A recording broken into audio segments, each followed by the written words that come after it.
17th, 2020, refuting claims that Acting Secretary Wolf was acting or was appointed unlawfully and providing the legal justification for his appointment without objection. Chair now recognizes Mr. Roy for 5 minutes. Thank you, Chairman. Mr. Reichlin-Melnick, let me ask you a question. Is Joe Manchin, the senator from West Virginia, is he a racist? I can't comment on that. Okay, what about Mark Kelly from Arizona? Similarly, cannot comment on that. Maggie Hessen, also senator cannot comment. New Hampshire? Okay, can't comment on their being a racist or not. How about Senator Raphael Warnock from Georgia? Similarly, I'm not familiar. Okay, how about Catherine Cortez Masto from Nevada? Likewise, Mr. Roy. Okay, can't comment on whether they're racist or not. I don't have an opinion as to the matter. Okay, because you called me a racist. And you called me a racist because I said that Title 42 should be enforced. Something, by the way, that this administration did to the tune of over 1 million people. Believe it's about 2.5 million people, actually. Right. So this administration is racist? I believe this administration has made a number of failures in the racial justice front. So the Biden administration is racist? I can't comment as the administration Interesting. in general. Good to know. Good to know that the Biden administration is racist and get that on the record. The fact is, people who want to enforce Title 42 believe that there was a reason that Title 42 was put in place, but they also recognize that Title 42 is in fact a Band-Aid on a very broken system where the laws were not being enforced otherwise. But to throw around words like racist, let me ask you a question. Is my friend Henry Cuellar, is he a racist? I can't comment on that. Right, because Henry Cuellar said the border community is very concerned about Title 42 being lifted. This message of lifting Title 4 is going straight to the criminal organizations. He stood up and said that Title 42 should be enforced. The administration stood up. The senators I just listed said that Title 42 should have stayed in place. Now, my personal view is that Title 42 wasn't the thing that needed to stay in place, that what ought to be in place is an actual border security that secures the border. Mr. Wolf, in your position at the head of the Department of Homeland Security, notwithstanding what my colleagues want to throw around with the ad hominem attacks, you were in fact charged with securing the homeland, right? That was actually your task, yes. Securing the homeland at the Department of Homeland Security? That's correct. Right. And did you do that? Yes. Right. And is the current administration securing the homeland? No. No. In any measure, in any way, shape, or form, is the current Secretary of Homeland Security carrying out his duty faithfully under the Constitution to secure the homeland of the United States? He is not. As I've outlined in my written testimony and oral testimony, there's numerous instances where he is not faithfully executing the law. I thank you, Secretary Wolf.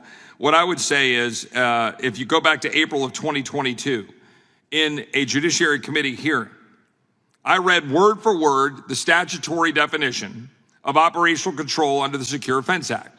I read it sitting right over here. There was a chart, and I put up the chart, I put up the text, and the text says, operational control means the prevention of all unlawful entries into the United States, including entries by terrorists, other unlawful aliens, instruments of terrorism, narcotics, and other contraband. I asked Secretary Mayorkas, do you have operational control? And his response was, I do.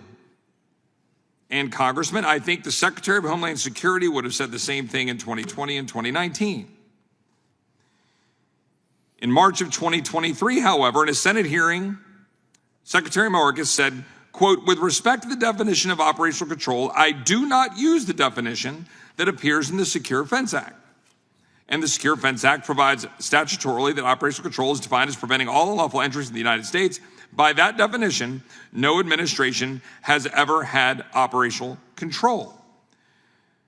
Just 2 weeks prior, United States Border Patrol Chief Raul Ortiz answered, no, sir, when asked by Homeland Security Chairman Mark Green, does DHS have operational control of the entire southwest border? So the United States Border Patrol Chief Raul Ortiz says, we do not have operational control of the border. He answered straight up, truthfully, no, sir. Why was it that the Secretary of Homeland Security, when I asked him that question, he said, yes, we have operational control. He said, I do, to be more precise. But then in the Senate, he comes back and says, oh, but no, I'm sorry, if you use that definition, you know, the one in the statute, no one has ever had operational control. What is your response to that, and how would you characterize having operational control of the border, as you would say in the previous administration compared to current? Well, I would certainly talk about my time in the Trump administration, and if I were to get asked that question, whether we had operational control, the answer was no, we did not. Neither was the border secure, and I think words matter here. Those are very definitive statements. I always talked about how we were making the border more secure, or it was the most secure in our lifetime.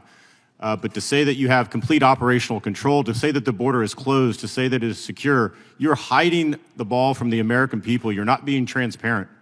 And it's for a purpose, I think you can only guess, a political purpose, but it also defies what the men and women of the Border Patrol and others are doing down there. When they see their political leadership make these sorts of statements, it's so bad it's hard to find words. They don't know what to think because they are on the line. They are on that border every single day, watching the hundreds of thousands of individuals walk past them that they have to process.